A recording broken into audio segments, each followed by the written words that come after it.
Welcome to this post-quarter Q&A with poLight. My name is Ubaid Salem, and today we have with us CEO Øyvind Isaksen and CFO Joakim Bredal.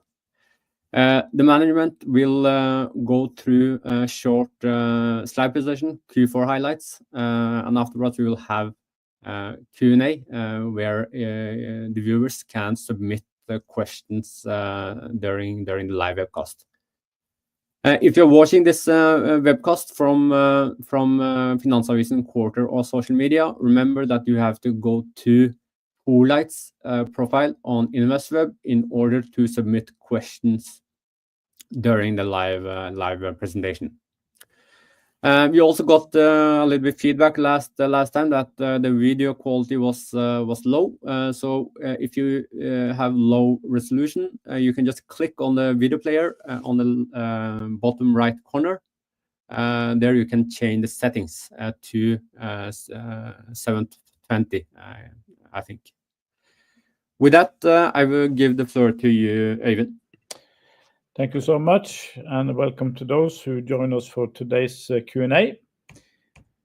So just for those who are new to poLight, founded in 2005, global player in tunable optics. As you can see on the right, we are distributed basically all over the world, where the strategy is to be placed with competent people, with our customer and partners. Strong IP.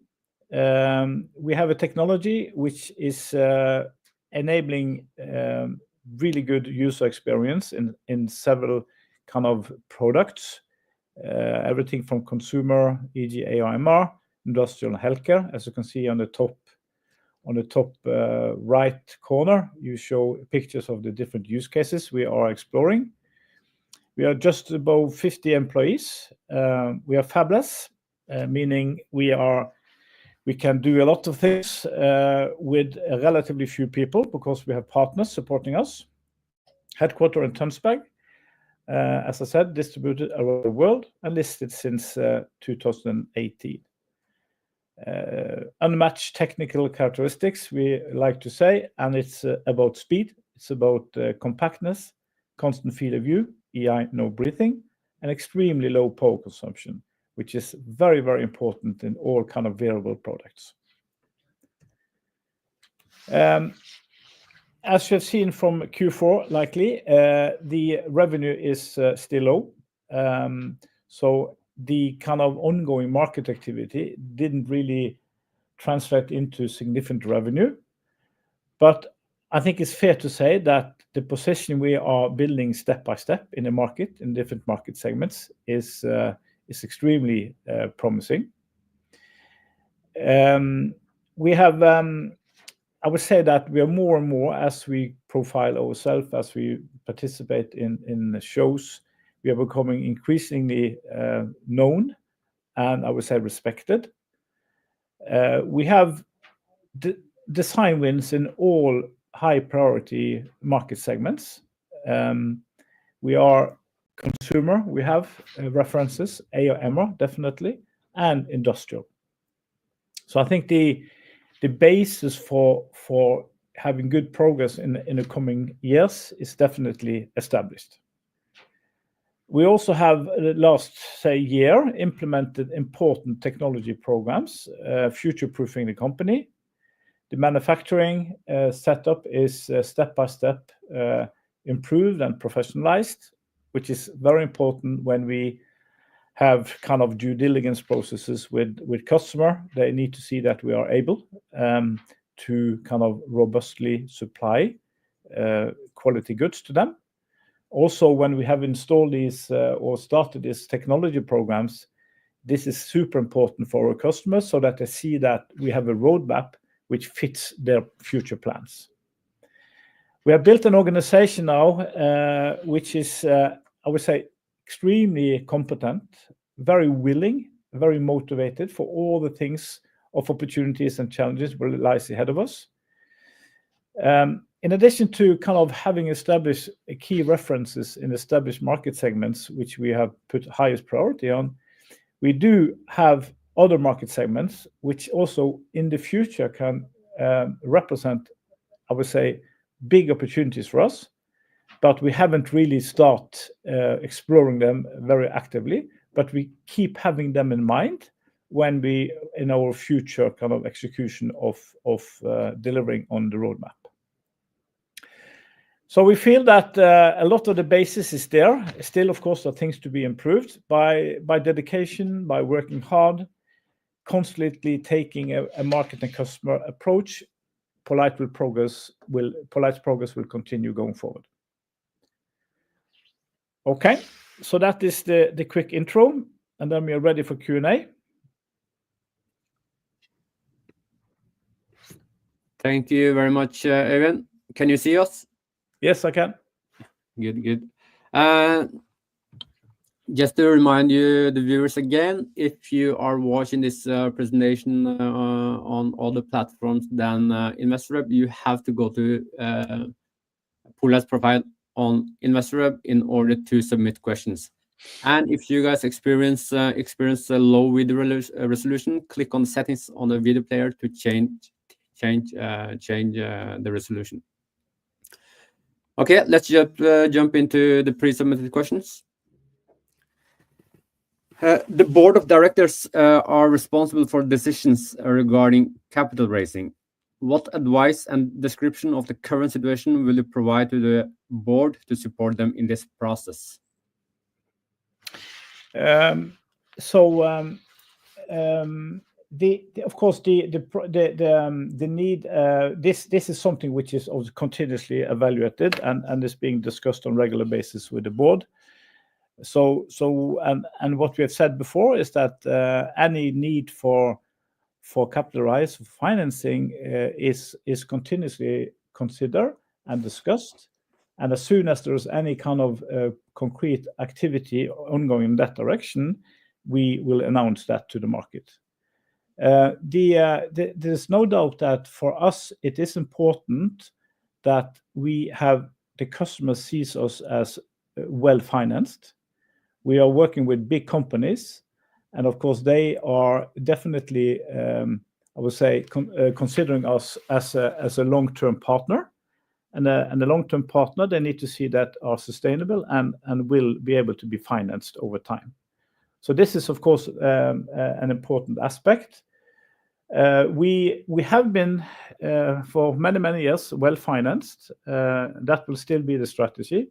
But as I said, when and what will happen is dependent on circumstances around the company. Okay, thank you. I have several questions that might be similar. So if there's a question that is repetitive, you can just let me know. Based on the previous InvestorWeb post-quarter Q&A, a 10 million NOK order in 2025 seems less likely. What specific strategies will the company implement to ensure adequate liquidity and maintain operational stability leading up to commercial breakthrough, thereby reassuring both potential customers and investors? I think the most important thing is, of course, that we are, as a company, are able to achieve breakthrough in important market segments. And the way we see it today, as an example, if you look at the position we have established in the AR/MR space, it's quite impressive, actually. We are highly engaged with many of the big names and smaller names. And in that sense, I think that kind of the market sees that we have a big role to play in such kind of promising market segments, as an example, AR/MR. I think is one of the most important things we can do. We already have reference designs, and we are working heavily with many POCs and planning POCs to achieve more. I think that when the market starts to see, when it becomes more and more visible that we have a big role to play in that market segments, which I said before, I think that could show traces of that in the end of the year in 2026. So I think that's kind of building our position is super important when it comes to that we are a big player in promising markets. Then I think also it's important that customer sees that we are having a roadmap, which is, as I mentioned before, which is they see as compatible with what they need.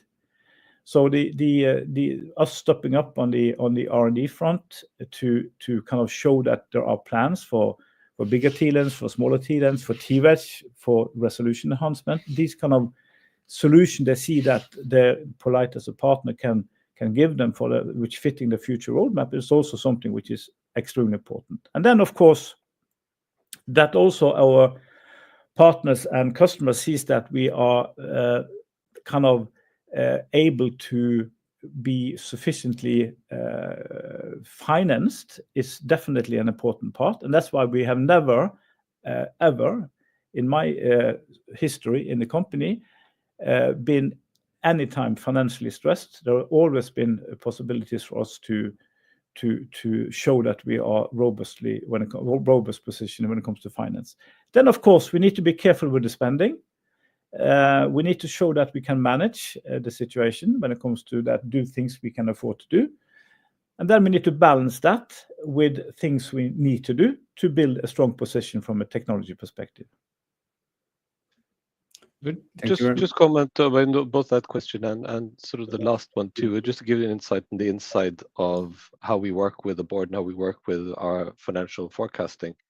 Because obviously all our customer dialogues are translated into a financial forecast for several years ahead.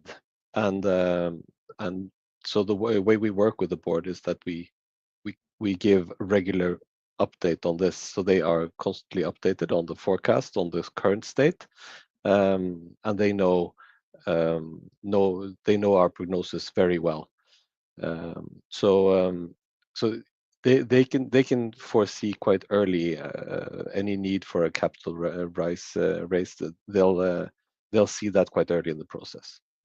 So this is quite obvious to anyone working in a finance function, but it can be good to just know that these forecasts are built bottom up, so it's from customer dialogue built into a financial forecast for the whole company and the liquidity.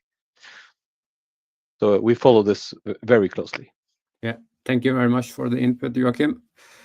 This question you might have answered it, but I can read it out again. In the last investor Q&A, you stated that large projects were still a few years away and that near-term 10 million NOK orders were uncertain. Have there been any notable shift in the anticipated timeline for significant orders or the likelihood of such orders materializing sooner than initially projected? Yeah. So as we mentioned in the Q4 Q&A, I think that we are very encouraged about the progress we have in the different market segments, and that we feel that quarter by quarter we are strengthening our position. But I think also it's fair to say that the AR/MR market is still kind of under definition, and the big volumes is probably some years ahead of us. I think it's still a statement. So compared to what we said in Q4, I think nothing new have arisen, but I would just rephrase or restate that no doubt that the many of the POCs and customers we're working with have us kind of more and more getting more and more mature, and from kind of moving from, in a way, technology assessment to more discussing potential concrete projects, which is extremely motivating, of course. Thank you very much. In light of the projected 2026 consumer AR/MR design win target you shared a year ago, can you provide an update on the progress toward this goal and address any potential challenges that may have emerged? I feel that as I said, maybe I'm repeating myself, but we feel, generally speaking, there's a good progress. And then, of course, for us sitting in poLight, it's difficult to be precise on when what happen, because this is completely out of our control. But as I said in my last answer, is that we have today enough activity, and we hope we can see traces of this activity in the end of the year, and in 2026. This is impossible for us to be very specific on, but I think that having some what should I say, evidence in that time frame is still likely.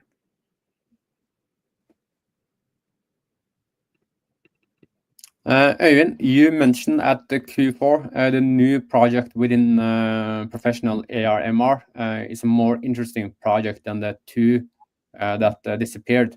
Yeah. Can you elaborate on why this is an interesting project, and do you expect this product to be released to the market this year? The last one I doped, to be honest, but because it takes time to develop these headsets. But what I can say is that the two cases which were in, which was not kind of call it replaced by this one, is really something which I say is net positive, because this new case is in a market segment which I think have a bigger need, and also the company which is backing this project is significantly stronger and bigger, so that their ability their ability to kind of go all the way from where we are today into a real product being launched, I think is significantly more likely than the two other cases. Thank you. What are the reasons for the nearly 2-year extended pre-order period for Xander glasses, specifically concerning the production and supply of Vuzix Shield with 2x T lenses? Yeah, I'm not quite sure what the question is all about, but I think that that application for Vuzix Shield for that particular client is basically not in a way related to anything about the camera. So it's unrelated to the camera. But of course, the more they need, the better for us, because then they sell more units. But in a way, the case itself is not related to the camera. Okay, thank you. What factors have contributed to the lower level of marketing and promotion for the Vuzix Shield relative to the Vuzix products? Sorry, can you repeat? What factors have contributed to the lower level of marketing and promotion for Vuzix Shield relative to other Vuzix products? I think that question, so we need to go to Vuzix. I just met Paul, the CEO, and they are quite optimistic, generally speaking. And then, of course, the Vuzix Shield is still what you can say in early days of manufacturing process. So, but I can't speculate on that. I think that question needs to go to Paul. So sorry, I can't be specific on that one. Okay, thank you.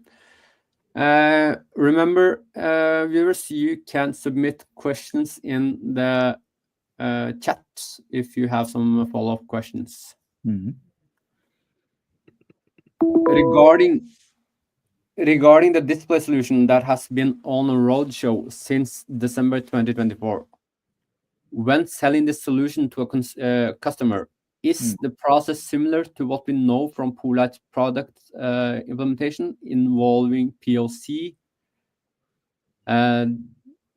design in and design win? Yeah, we are not selling that solution. That's obviously our customer who's selling that solution. But the dynamic and the process in the ecosystem, in the industry, is typically like that. They do tech evaluation, which we typically call proof of concept. Then if approved, and if they have a real case, they go into design in, and if that is successful in the product development phase, they go into a design stage. So I guess the mechanism and the process is the same, but of course it's not us selling that solution. It's basically the customer itself, our customer itself, who's selling that solution. And as was correctly pointed, they have been at the roadshow. They're still kind of doing promotion and near form factor demonstrations. They were at the CES also. and they are seeking for a lead customer, so that I think they've done the investment they want to do, and then now they are looking for the lead customer to take it from that stage to a potential MP. But as I said, we are not directly involved in that. Of course, we talk to the customer. We are not involved in selling their solution. That's something that, of course, they take care of. Can you share any details on the number of POCs for the display solution and/or interest in general? That's quite a few, because many of them related to TWedge, which is the other product for resolution enhancement. But for LBS, we have that one case. That's the only one we are working with. Okay, thank you.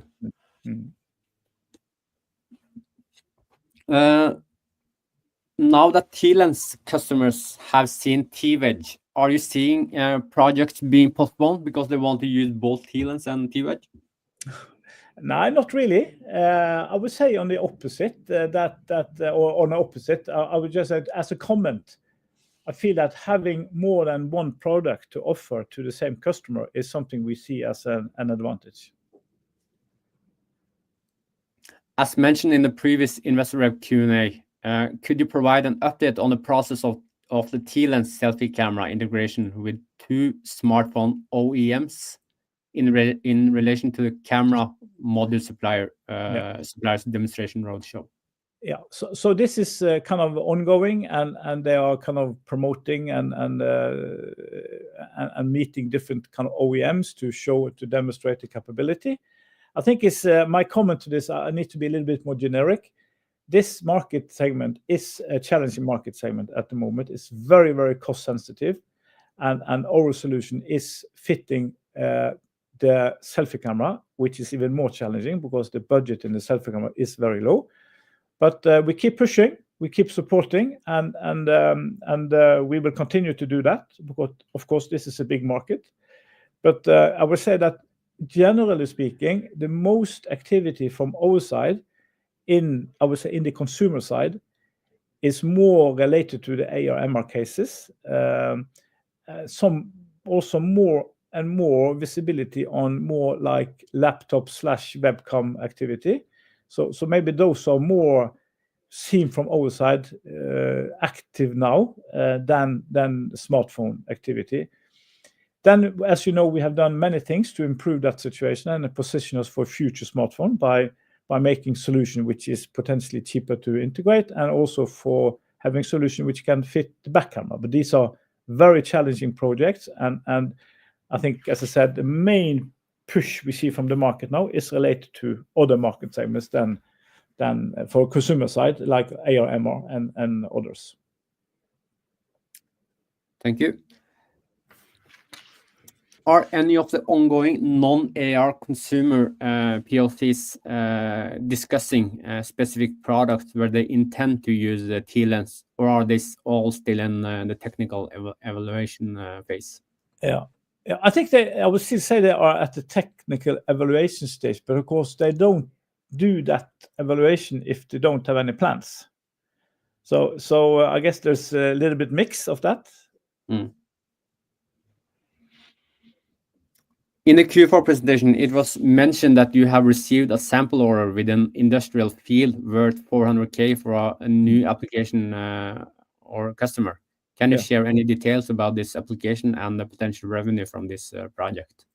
Difficult to say. I would still say it's at an early stage, but it's a very interesting because of, I say, it's a new application which we haven't really been exposed to before, and also that it's a quite sizable POC when it comes to money terms. So that's why it felt correct to mention it, but I can't be more specific on the application. Okay, thank you. What is the probability of a smartphone featuring TLens being released by end of 2026? Now, what I can say is that, repeat what I said, it is a super challenging market segment. 2026 is still some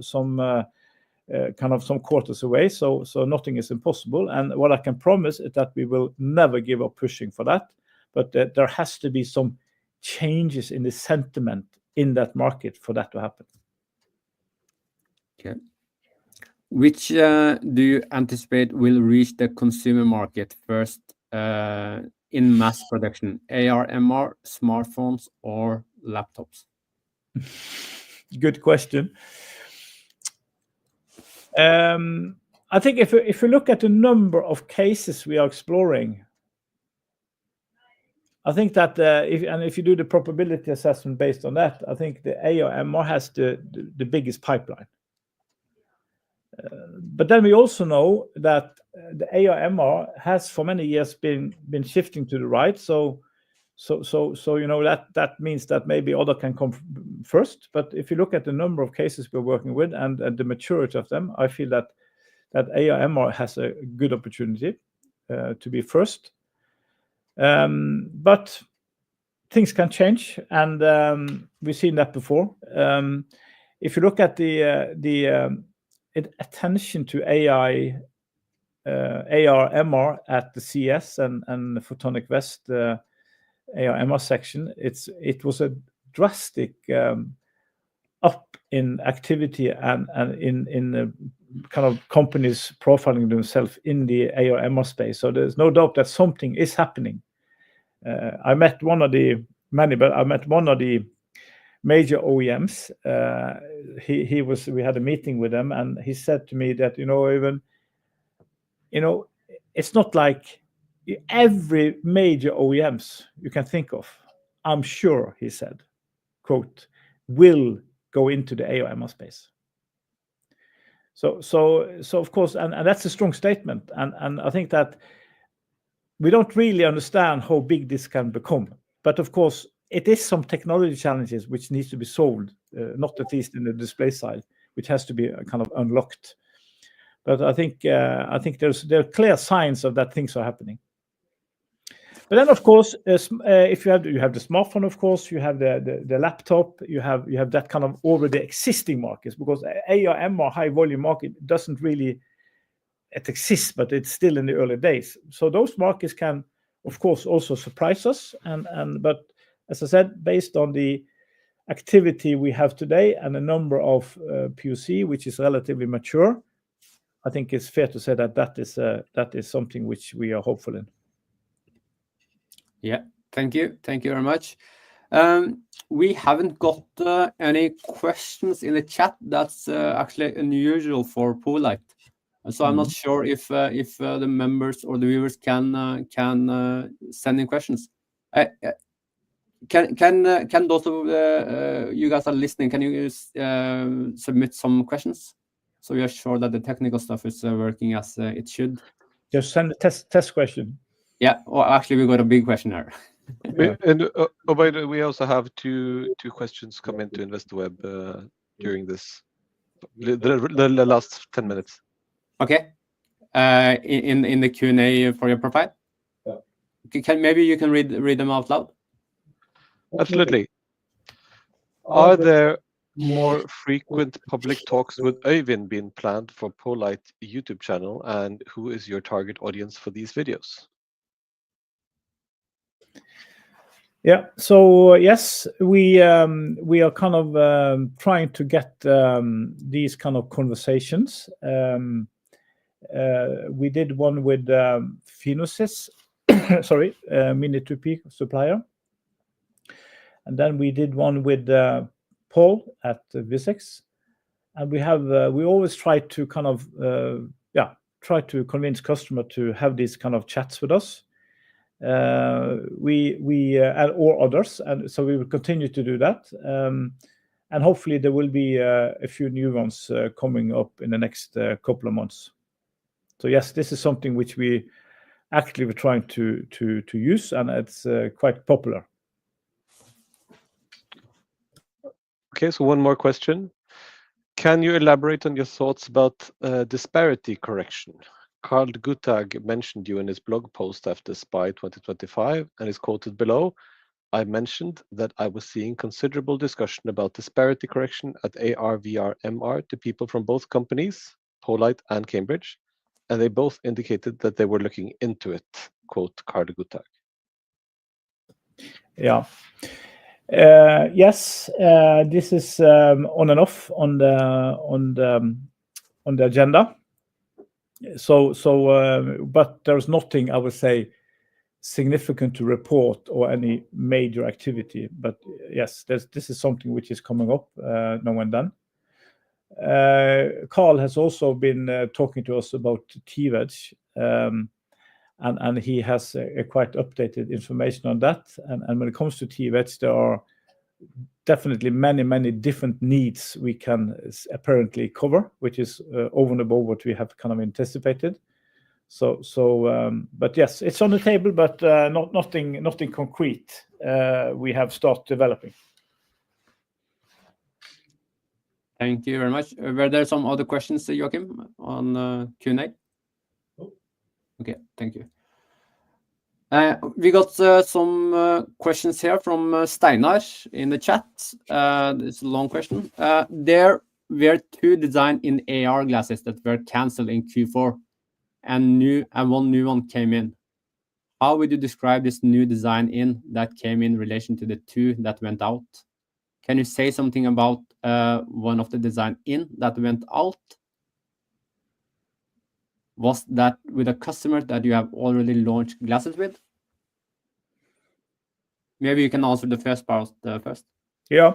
So yes, I guess we at least part of that question already answered. But yes, I feel that there was a net reduction of 1 design-in. The one which came in, and compared to the 2 who went out, is basically I would say that the one coming in is much stronger case. As I said, it's backed by a more, I would say, stronger and more significant company. It's also the fact that it's in a market segment which I believe has stronger needs. So still in the professional segment. So that's the good thing. Backed by a stronger company, probably having a stronger use case. So those are one reflections. Yes,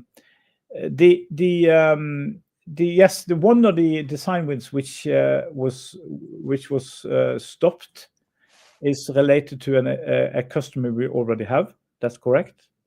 The other one not. And it was basically based on, I would say, strategic reasons in the company. They were so busy with existing glasses which were out, and they put priority in improving that instead of launching a new product. So that was the first part of the question. Yeah. Can you say something about the capacity of this customer and whether the customer is still positive about TLens in future products? I'm sure, Steinar, what you mean here, are you referring to the one which went out? Yes, I would say that the customer is very positive to TLens and describe it as a key component to achieve what they achieve today. And we hope and we think this is a long-term relationship. Okay, thank you. Let me see. Well then.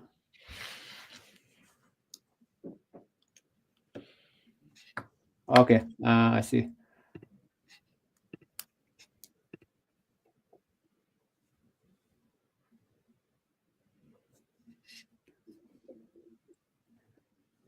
Do you want me? Okay, let's read this one. A very promising order came in for TWedge after you met with the customers at CES. Yeah. Is it a top player from the Bay Area? And this customer also have a promising project in the POC phase with TLens. Can you say something about whether you have promising POCs with several large customers from the same area? Yeah, so I don't want to be specific on the area where it is, but yes, it is a customer. In this the case referring to it is a customer which have activity now on TWedge and on TLens. I would say it is definitely a major player. I would say it's a tier 1, and it's extremely interesting that they keep investing in poLight's technology platform, and not only TLens but also now TWedge. Without being specific where it is. Also it's fair to say that many of these global, we see more and more, many of these global players are actually kind of having, what should I say, set up all over the world. And that's where our cross-regional organization is becoming extremely important, where we can support those bigger guys in the different regions where they have teams. But yeah, this is a big one, and we have other big ones in the same area. Thank you. We got a question from Don here. Is TWedge interesting also for smartphone applications? There are some on and off discussion on using TWedge for camera, I would say, whether it's smartphone or not. But there has been some dialogues related to TWedge, what it can do for cameras, and we have done some testing on that. And yes, we can see the application, but I would say if that's the case, I think it's in a very early stage. Okay, thank you. Back to Steinar. How do you experience the development and interest in T-Lens and AR/MR glasses from China? Yeah, let's take that first, maybe. Yeah. As I mentioned, we're at CES this year, there was a huge uptake of and presence of Chinese OEMs compared to what we have seen before.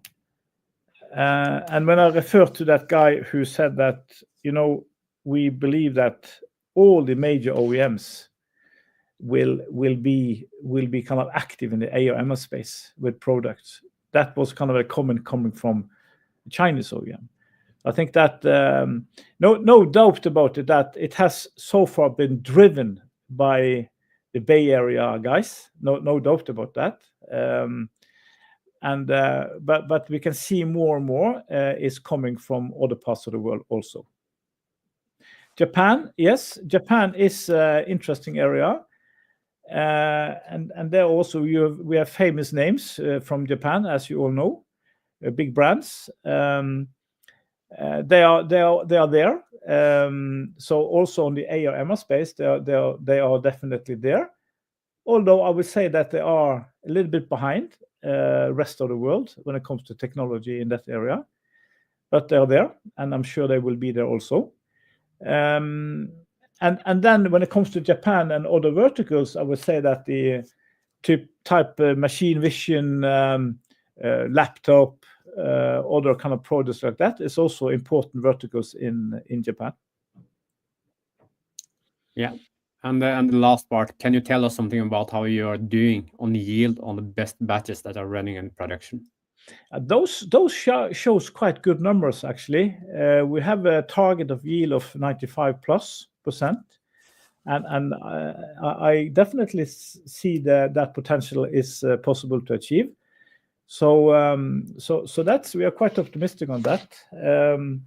We recently had a customer, should I say, due diligence in our factory, and they were quite impressed by the setup and what we achieved. But also it's important to say that to achieve those high yield numbers, you need to produce steady volumes over time. Today, we have a situation that we, as you know, since you've seen the revenue is still low, we have a little bit on and off, stop and go. And those stop and go is actually demanding when it comes to yield. So you need more continuous load to work and to see improvement. But the signs we have are very promising, I would say. Okay, thank you. Mm-hmm. Another question from Steinar. Can you tell us something about whether the LBS project has actually been showcased to potential customers? Yes, as mentioned, that is definitely the case. Our customer is on regular basis having demonstrations with that solution. I've seen it several times myself, so that's a clear yes to that. Can you tell us something about how difficult or easy it will be for poLight to find a production partner on TWedge when you have one or more customers who say what they want the format of TWedge concept to be? I don't think it will be specifically challenging for us to find a production partner. We can even potentially use the same production partner. So I think it's more TWedge at its current design. It's basically not wafer need. There's no wafer needed, and also there will be more assembly steps. And what we do in the Philippines is basically assembly. So I don't see that as of course it's all. I'm not going to say it's easy to establish a mass production, but I don't see it specifically as a bigger challenge either. Okay, thank you. And last comment from Steinar. These questions were from Myragubben. He sent them to me because of some issues with this setup. So thanks to both Steinar and Myragubben for the quality questions. We got a new question on your profile. Let me read it out. 2 seconds. A question from Don. Are you planning any additional investment in production lines? Let me answer that this way. When we have meetings with customers, one thing we always need to present to them is what is the ramp plan, how to do it, what will it take of time and cost for you to ramp. So this is always something we keep updating and have a plan for. Another question. Can you elaborate on your thoughts about disparity correction? Carl Guttag mentioned you in his blog. Sorry, Obay, this was the question I read earlier. Okay. I thought we got another question. No, I think we read all once and no, because I just approved one question. I think it just went lost. Okay. Guys, if you don't have any more questions, I think we can just wrap this up. Øyvind and Joachim, do you have something to say at last? No, I think it's just to restate. I mean, we feel we have built an extremely good position in all the kind of top priority market segments, and that basis, those reference designs, those design wins will lead to kind of more design wins and more revenue. Then it's the question when, and that's a big question. It's an important question, but we feel confident that we are on the right track. In addition to that, as been mentioning several times, it's amazing to see where poLight's technology can be used in other market segments. We have mentioned healthcare. We have some mini 2P application. And we have mentioned the automotive, which is also potentially can show big numbers one day. And we have to keep this in mind in our future roadmaps. So I think that we all kind of understand and we all respect the kind of that this has been taking a long time to get where we are. But I think also I was just talking to my CFO before this call. I think also it's important to kind of understand how difficult and how demanding it is to come as a Norwegian small company into these big players in these big markets, and how long time it takes, and have respect for that and have understanding for that. So we keep pushing. We have a strong belief. We're going to keep fighting, and we're going to never give up. And I'm sure having that attitude will bring us all the way to success. Thanks for all the support. Thanks for all the, I would say, extremely competent investors we have among us. We like both the critical question and, of course, we like the positive questions. But we take all into consideration and try as good as we can to serve you with honest and true and balanced answers. Thank you very much. We got some.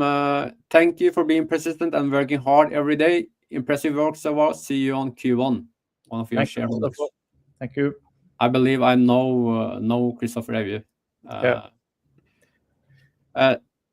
From Steinar, takk for kjempefin gjennomgang. Translated, thank you very much for a great gjennomgang. Okay, see you next time. Okay, Bye. see you next time. Thank you. Bye. Bye-bye. Bye.